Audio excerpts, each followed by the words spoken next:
When I was 10, on my sister's birthday, she wanted a porcelain doll. My father said, "Go on, slap your sister, I'll buy it for you." And so, I took a hard slap across the face. When I was 17, my father sent my sister to study abroad but refused to pay for my college. I begged him for days. He threw $50 at me. "I don't owe you a damn thing, Alara."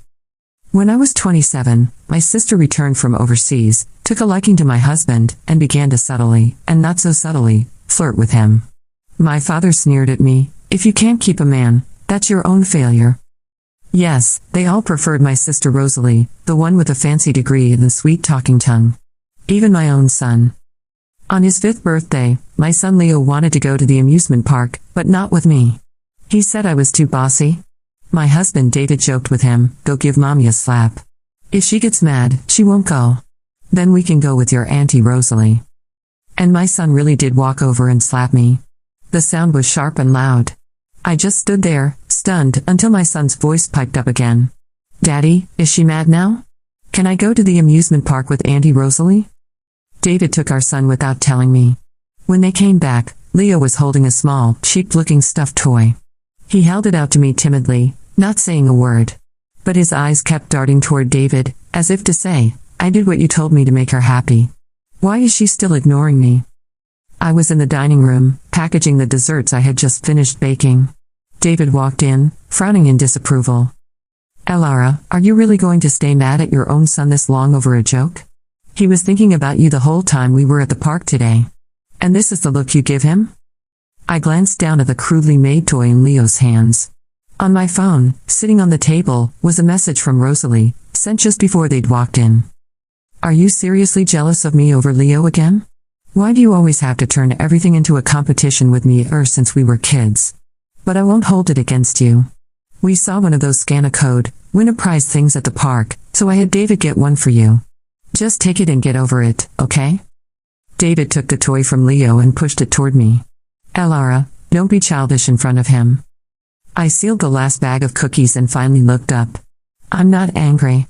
I took out a small cookie and offered it to Leo. "Help mommy taste test this, okay?" Leo looked at the rabbit-shaped cookie. "Mommy, you used to only make the little bear cookies I like." "Oh, I got tired of those. I wanted to try something new." I started for the door. David called after me. "Where are you going this late?" "I have some things to take care of." I put on my shoes, not bothering to give him the usual detailed report of my whereabouts. I just told Leo, "Remember to brush your teeth after your dessert. Mommy won't be here to tuck you in tonight." David texted me later, "When are you coming home?" I pressed the button and let the screen go dark. My best friend Sadie was sampling my latest creation. "So? What's the verdict?" Sadie took a delicate bite, her eyes widening. "Honey, I've been telling you for years we should open a dessert shop together. I'm so happy you finally come around. Honestly, I was starting to think you were going to be a housewife for the rest of your life." She looked at me with warmth, both proud and relieved. Then she added, "But my shop is in the next city over. Are you sure you can bear to be away from Leo?" I didn't answer. My mind drifted back to the morning of Leo's birthday. I had woken at dawn to prepare a whole table of his favorite foods. Even the cake decoration, his beloved Spider-Man, I had painstakingly carved out of chocolate, detail by detail. But Leo hadn't even glanced at it. He was used to my cooking. No matter how creative or delicious, it could never compete with fried chicken and soda from a fast food joint. "Daddy, it's my birthday. Can Auntie Rosalie take me to the amusement park? I don't want Mom's food. I'm so sick of it." And that's when David had said it. "Go give Mommy a slap." How could I even begin to explain that to Sadie? I just sighed. People really do change? I used to think all I ever wanted was a family of my own, that a husband and child were my destiny. When you told me a career was a woman's real foundation, I didn't agree. I even tried to convince you to get married. My voice thickened with emotion. Thank you for not holding that against me, and for still giving me a chance. Sadie squeezed my hand. As long as you're willing to change, it's never too late. By the time I finished talking business with Sadie, it was past 9. When I got home, I found Rosalie sitting on the sofa with David. She was dressed in something light and revealing, sitting close to him. In the past, the sight would have sent me into a hysterical fit. So out of habit, David went immediately on the defensive. What are you thinking now? Leo wouldn't go to sleep without someone comforting him, so I asked your sister to come over. Oh? Is he asleep now? I cut him off calmly. My calm unnerved him. Just fell asleep, he muttered. Good. I'm going to wash up. The annoyance on his face deepened. He suddenly grabbed my wrist. Elara, I told you, your sister and I. Did I ask you anything? I looked at him, genuinely confused. Rosalie suddenly cried out. David, I think I twisted my ankle. Can you give me a ride? He looked back at me, checking my reaction. It's late. It's not safe for her to go alone. You should take her? Relieved, he nodded. I'll be right back. But a quick glance at Rosalie's Instagram story showed the two of them at a bar. She was dancing wildly. David was right there beside her. A deep exhaustion washed over me. That night, Leo shuffled into my room, clutching his toy. Mommy, aren't you sleeping with me tonight? No, sweetheart. Mommy is going to sleep in the guest room. I looked at my reflection, at the faint handprint still visible on my cheek. Leo's lip jutted out. If you don't sleep with me, then I'm not letting you take me to school tomorrow. And I won't eat your food either. I met his gaze in the mirror. Leo, if you're so afraid of the dark, why don't you ask your father? Daddy has to work. You don't do anything all day but spend Daddy's money. Isn't it your job to put me to sleep? So if I stop spending Daddy's money, I don't have to put you to sleep anymore? He sneered, imitating David. Don't be ridiculous, Mom. You're not smart or successful like Auntie Rosalie. If you didn't spend Dad's money, where would you get any? From Grandpa? Even Grandpa says you're the most useless person in the family. I had heard words like these my entire life. I wasn't as brilliant as Rosalie. I wasn't as educated as Rosalie. She was Rosalie the Bloom. I was Elara the block of wood. But I had never imagined hearing those same words from my son, the boy I had carried for 9 months, the boy I had risked my life to bring into this world. My hands trembled. A chill spread through me. Rage and sorrow twisted in my chest, then drained away, leaving only a dead stillness. Fine, then. Make sure you get up early tomorrow. Mommy won't be making you breakfast. At dawn, I packed a suitcase. I took one last look at the home I had so carefully nurtured, the clean clothes drying on the balcony, the ivy and potted plants I had tended. They were just like me, treated with casual indifference, neglected, trampled. I sent a message to my neighbor, who also loved gardening. If you wouldn't mind, could I give you all my plants? I'd love for them to have a good home. 9 hours later, the plane landed in Ardencroft. When I turned on my phone, dozens of messages from David flooded the screen. Where are you? What kind of mother are you? Leo was late for school. Don't you care? Elara, are you seriously still sulking about me and your sister? She's your sister. What do you think is going to happen? No wonder your father can't stand you. You'll never be as good as Rosalie. I stared at the words. For the first time in years, I felt the faint stirrings of pain, sharp barbs clawing into me. My heart ached with 1,000 tiny pinpricks. And then, finally, I called him back. The first night away from my old life was the first night in years that I slept without waking to a child's cries or to the sound of my husband coming home late, smelling of alcohol and perfume that was not mine. The bed in the small guest house felt unfamiliar, but the silence was a kind of lullaby that I had not realized I craved. When I woke, the morning light spilling through the curtains was sharp and clean, as if it were announcing the beginning of something I had not yet dared to name. I had left everything behind. My son. My marriage. My reputation as the dutiful daughter who never raised her voice and never caused a scene. I had left even the plants on my balcony, those last silent witnesses of the slow erosion of my dignity. Sadie met me at the door of her shop with 2 cups of coffee. Her smile was weary but determined. She was already dressed in her apron, ready for a day of kneading, baking, and selling. I held the warm cup in my hands, and for the first time in a long time, I felt like someone believed in me. She had been telling me for years that I had talent beyond my kitchen, that my desserts carried something people would pay for. I had ignored her then, too tangled in the role I thought I was destined to play. Wife. Mother. Daughter. Always second to Rosalie. Always waiting for scraps of attention or approval. But now, here I was, standing in front of her, finally ready to listen. The shop was small, barely enough room for 2 display cases and a few tables near the window. But there was a charm to it. Customers trickled in, greeting Sadie with warmth that made it clear she was beloved in this town. She introduced me not as a guest but as her partner. The word stung me at first. I was not used to being introduced as anything other than someone's wife or someone's mother. But here, in this new place, I was allowed to be me. Elara. Not Rosalie's shadow. Not David's neglected wife. Not Leo's scolded mother. Just me. Of course, my phone would not stop buzzing. Message after message from David, from my father, even from my sister. My father's tone was full of outrage. How dare I abandon my duties? Did I forget that he had clothed me and fed me? He spoke as if every crumb I had ever eaten had been a debt I could never repay. David's messages shifted between anger and false tenderness. One moment he accused me of being a terrible mother, the next he begged me to come home. He said Leo was crying for me. He said a child needed his mother. And then he accused me of selfishness. I knew these patterns well. Guilt, shame, anger, manipulation. They had all used the same tools for years, and I had always folded under them. But not now. Not anymore. I muted the phone and slipped it into my bag. Their voices no longer had the right to dictate who I was. The first weeks were hard. My body still woke at dawn, prepared to cook breakfast for people who would not thank me. At times, my hands trembled with the urge to check on Leo. I imagined his small face, the pout in his lips, the way he cried when he did not get his way. The voice of my son was carved into me. Yet, each time I remembered the sting on my cheek, the way his tiny hand had delivered that slap at his father's command, I felt the ice return to my veins. He had learned from them too well.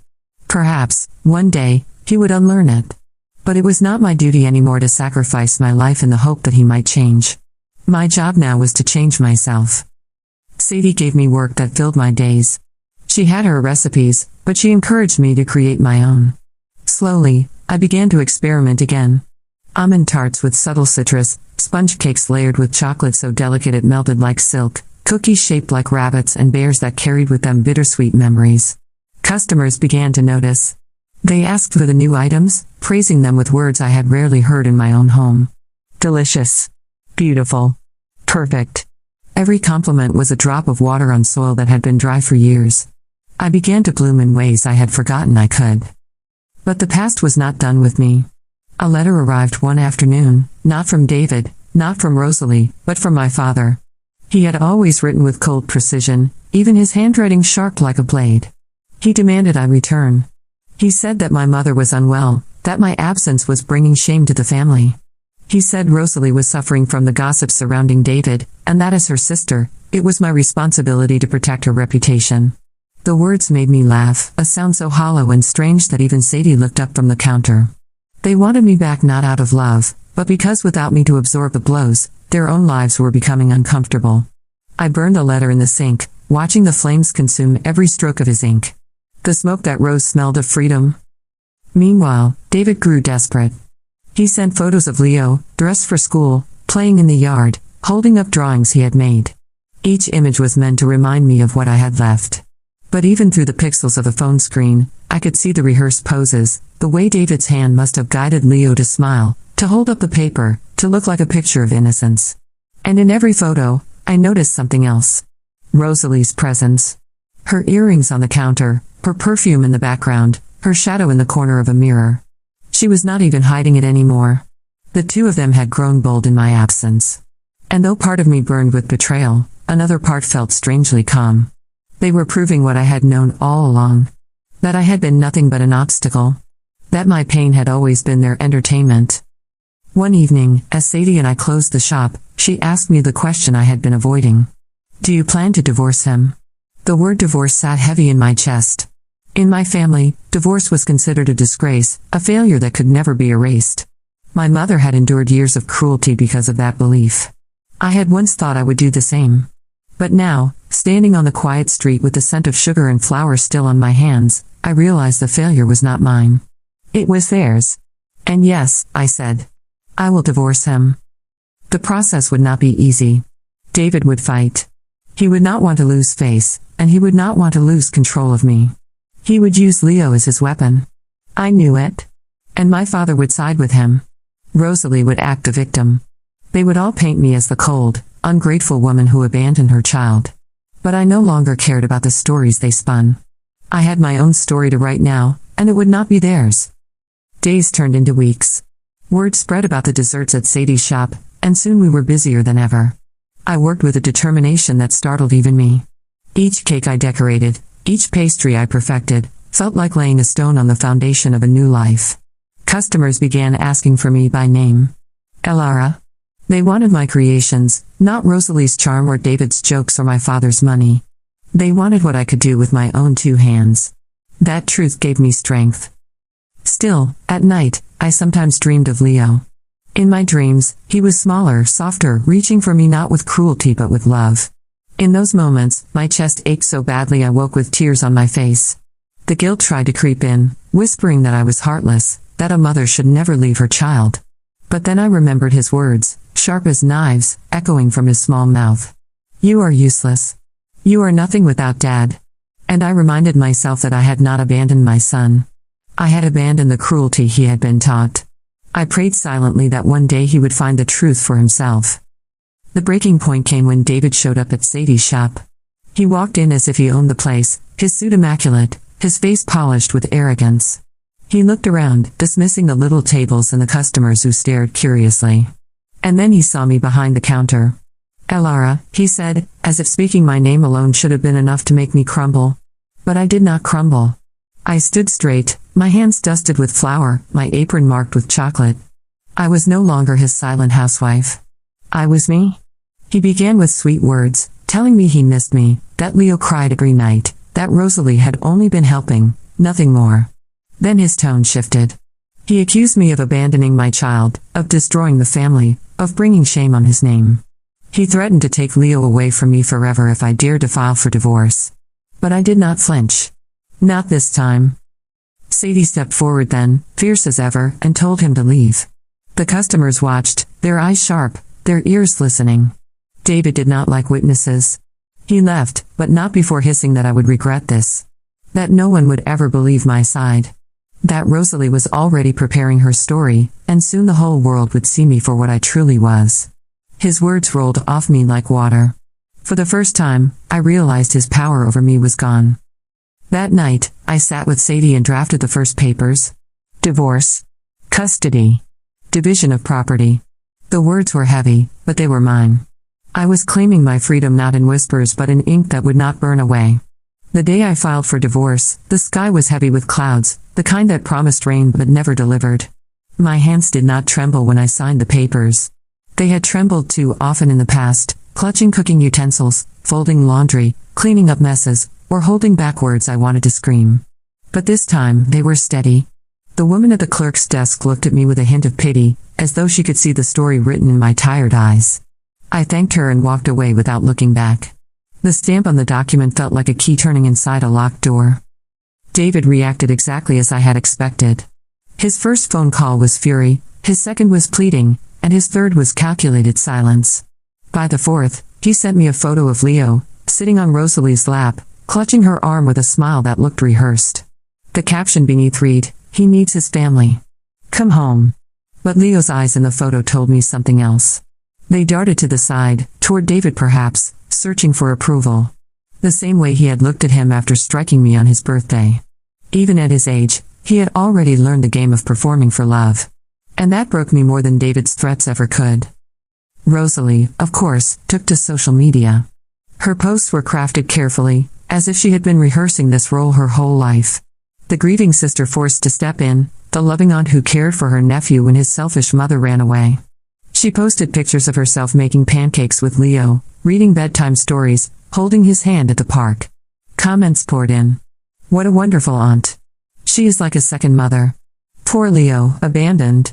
And beneath each praise, I could feel Rosalie's smile widening, her triumph growing. She had always wanted what was mine, even when what was mine was nothing but burdens and duties. And now she had taken even those, wrapping them in ribbons of false generosity. The hardest blow came not from Rosalie, not from David, but from my own father. He called me one evening, his voice colder than winter. He accused me of dishonoring him, of throwing away the family name. He said I was ungrateful for every dollar he had ever spent on me.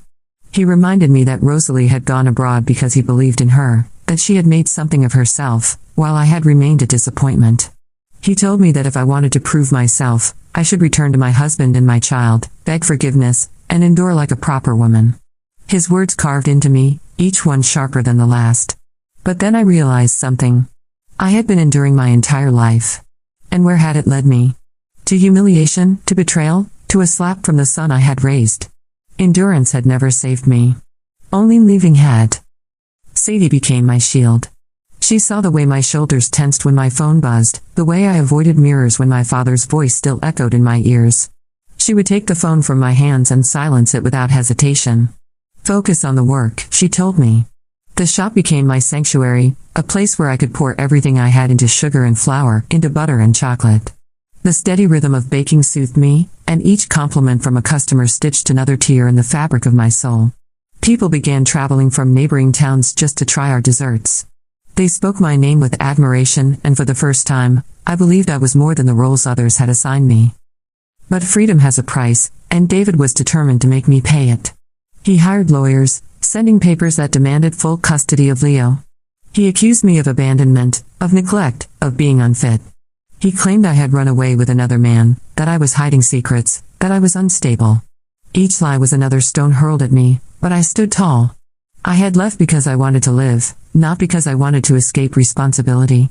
My lawyer advised me to gather evidence, to show the truth of what life had been in that house. The slap, the insults, the nights David stayed out, the way Rosalie had inserted herself into our marriage. But much of it was invisible, lived only in my memory. Pain does not always leave a trail on paper. Sometimes it lives only in the body, in the way a woman flinches when her husband raises his hand too quickly, in the way she lowers her eyes when her sister smirks. I began to write everything down. Every message, every call, every memory. I filled pages with the truth of what I had endured. Writing became another form of survival. It was no longer just baking that saved me, but words too. My story had value, even if they had tried to erase it all these years.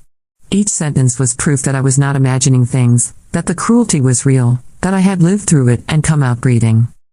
The custody battle loomed like a storm on the horizon. David paraded Rosalie in front of the court as though she were already Leo's stepmother. She dressed modestly for hearings, her hair tied back, her smile demure. She played the role of caretaker perfectly, speaking gently about Leo's routines, about the bedtime stories, about the way he needed stability. I watched from across the room, my heart pounding with fury. It was not her place. She was not his mother. And yet, in the eyes of strangers, she appeared the picture of maternal devotion. I could see the doubt flickering in the judge's eyes, the same doubt that had haunted me all my life. Rosalie was always the bloom, the star, the one everyone loved. And I was always the shadow. But not this time. I took the stand and spoke plainly. I told them about the years of neglect, about the favoritism that had hollowed my son's heart, about the slap that had cut deeper than any knife. I did not cry. I did not raise my voice. I simply told the truth, steady and clear. I spoke not as the broken wife or the scorned sister, but as a woman who had survived. When I finished, the room was silent. For once, there was no laughter, no smirk from Rosalie, no sneer from David. Only silence. And in that silence, I found strength. The weeks dragged on, each hearing another battlefield. David used Leo like a pawn, bringing him to court, letting him run to Rosalie's arms, whispering in his ear. Leo repeated the lines they fed him, saying he wanted to stay with his father, that his mother was mean, that she had left him. Each word pierced me, but I refused to break. I had already broken once. I would not do it again. Instead, I looked at my son and prayed silently that one day he would see through the lies, that one day he would understand. Outside the courtroom, Sadie held my hand, grounding me. She reminded me that no matter the outcome, I had already won. I had chosen myself. I had chosen a life where I was not crushed beneath the weight of others. Even if the world painted me as the villain, I knew the truth. And the truth was enough to keep me standing. But then came the night that changed everything. I returned to the small apartment Sadie had helped me rent, exhausted after another grueling day in court. My phone buzzed with a message from an unknown number. When I opened it, my heart nearly stopped. It was a video. In it, David and Rosalie were arguing in my old kitchen. The camera shook as though a child were holding it. And then I heard the voice. Leo's voice. He was the one filming. In the video, David shouted at Rosalie, accusing her of pushing too hard, of making him look desperate. Rosalie screamed back, mocking him, saying he was weak, that he had always been weak, that even with me gone he could not control the story. And then, in a moment that froze me to my core, Leo's small voice whispered, "I want mommy." Neither of them noticed. They kept fighting, their words venomous, their love exposed as nothing but hunger and greed. The video ended abruptly, the screen going black. I sat there in silence, the phone heavy in my hands. My son, who had parroted their cruelty, who had struck me with his hand, had chosen to record the truth. Somewhere inside him, beyond the layers of poison they had fed him, there was still a piece of him that wanted me. That needed me. That truth became my weapon. With that video, the cracks in their perfect facade began to widen. And for the first time, I saw a path forward not only for myself, but perhaps, one day, for my son. The courtroom was cold the morning I presented the video. My lawyer advised me to be cautious, to let the evidence speak for itself, but my heart raced as though I were about to leap from a cliff. David sat across from me, perfectly composed in his dark suit, Rosalie beside him in a pale dress that made her look innocent and fragile. Their hands were close on the table, almost touching, a display of unity they thought would sway the room. Leo sat between them, small and silent, his eyes lowered, his face pale. I wanted to run to him, to hold him, but I stayed still. I had learned that strength sometimes meant restraint. When the judge allowed us to present our final evidence, my lawyer placed the phone on the table and pressed play. The grainy video filled the courtroom with voices that could not be denied. David shouting, Rosalie mocking, their words dripping with venom. And then, the small trembling whisper of my son, "I want mommy." The room went silent except for the tinny echo of his voice. I watched the judge's face change, the attorneys shuffle their papers, even the spectators leaned forward as though they had witnessed something raw and undeniable. Rosalie's face drained of color, David's jaw tightened, and for the first time, I saw fear flicker in his eyes. They could not twist this, could not polish it, could not explain it away. Their masks had cracked. Leo lifted his head then, his eyes darting toward me. For the briefest moment, he looked like the little boy I had once sung to sleep, the boy who had clung to me during storms, the boy who had not yet learned cruelty from the mouths of others. I held his gaze, steady, calm, refusing to cry. He needed to see that I was not broken, that I was still here, waiting. The ruling did not come that day.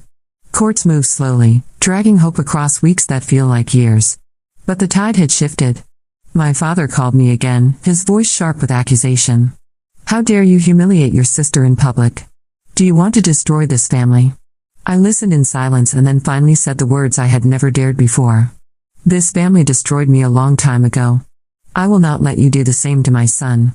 He sputtered with rage, but I ended the call, my hands steady. I had no father anymore. I had no sister. I had no husband. And yet, for the first time, I had myself. Sadie stood by me every step. The shop had grown so busy we could barely keep up with orders. People traveled hours just to taste the pastries that carried my name. Articles appeared online, praising our small business, calling it a hidden gem. Some customers recognized me from Rosalie's carefully crafted posts and whispered, wondering if I was the same woman. But their whispers did not matter. I poured everything I had into the work, into building something that was mine, untouchable by Rosalie's schemes or David's lies. At night, exhaustion carried me into sleep, but dreams of Leo haunted me. Sometimes he was still the boy who struck me, his words sharp and cruel. Other times he was the boy in the video, whispering for me. The line between the two blurred, and my heart ached with a longing that no success could erase. I had left to save myself, but saving myself did not erase the bond between us. Blood ties are complicated, painful, impossible to sever completely. I did not know if he would ever forgive me for leaving, but I prayed that one day he would understand why I had to. The final hearing arrived like the breaking of a storm. The courtroom was packed, the air heavy with tension. David's lawyer spoke first, painting me as unstable, as selfish, as a mother who abandoned her child. He spoke of Rosalie's devotion, of the stability she offered, of the bright future Leo would have under their care. Rosalie sat with tears shining in her eyes, her performance flawless. I could almost believe her myself if I had not known the truth of her laughter, her cruelty, her hunger for what was never hers to take. Then it was my turn. My lawyer spoke, presenting the evidence, recounting the years of neglect, the favoritism, the betrayal. And then I rose, my voice clear and steady. I told the court that I had endured, that I had tried, that I had given everything until there was nothing left. I told them about the slap on Leo's birthday, about the words that had cut deeper than any blade, about the way my son had been taught to see me as useless. I did not plead. I did not beg. I simply told the truth. And then I played the video one last time. The whisper echoed through the room again, fragile and pure. I want mommy. The judge's ruling was delivered in measured tones, but each word struck like thunder. Custody would be shared, with primary guardianship granted to me. David's face twisted with fury, Rosalie's eyes widened in disbelief. They had expected to win as they always had, but this time, the story was not theirs to control. Leo would live with me, visiting his father under supervision. The court had seen through the performance, through the masks, through the lies. For once, truth had prevailed. Leo walked toward me hesitantly after the ruling, clutching the same cheap toy he had once offered me. His eyes were wary, uncertain, but when I bent down and opened my arms, he stepped into them. His small body was stiff at first, but then he buried his face in my shoulder, whispering so softly I barely heard it. Mommy. Just that one word, and it was enough. Tears blurred my vision, but I held them back. He needed strength, not sorrow. I kissed the top of his head and promised silently that I would never let him be used as a pawn again. David stormed out with Rosalie, their alliance already fraying. I could hear her voice rising in anger, blaming him, blaming me, blaming everyone but herself. My father did not call again. Perhaps he finally realized that his power over me had ended, or perhaps he was too busy comforting Rosalie. It no longer mattered. Their voices no longer defined me. Their shadows no longer darkened my path. Life did not become easy overnight. Raising Leo on my own was a challenge, especially when the wounds of the past still lingered in his small heart. He had been taught to see me as lesser, and unlearning that would take time. There were nights he still cried for his father, days when he repeated Rosalie's words with a sharpness that made my chest ache. But there were also mornings when he laughed at my rabbit-shaped cookies, afternoons when he hugged me tightly without prompting, evenings when he whispered good night and meant it. Slowly, piece by piece, we began to rebuild. The shop flourished.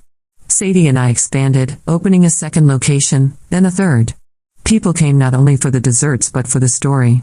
They saw in me a woman who had walked through fire and emerged not unscathed, but unburned. I did not hide my past anymore. I told it plainly, without shame. And in telling it, I found others who had lived similar lives, who had endured cruelty in silence. Together, we learned that silence was not strength. Speaking was. Years later, when I stood in the shop watching Leo serve cookies to a group of children, his laughter echoing through the air, I knew I had made the right choice. He was no longer the boy who struck me on his birthday. He was growing into someone kinder, stronger, freer. And though the scars remained, they were no longer chains. They were reminders of what we had survived, of what we had built together. Rosalie faded into obscurity, her charm no longer enough to shield her from the truth. David lived a smaller life, his arrogance dimmed, his control shattered. My father grew old, his voice weaker, his demands fewer. None of them mattered anymore. My life was no longer theirs to shape. On quiet nights, I would sit by the window, a cup of tea in my hands, watching the ivy grow outside. I had planted it again, in new soil, far from the cigarette butts and careless hands that once trampled it. It thrived, green and strong, stretching toward the light. Just like me. Just like Leo. And in that simple sight, I found peace.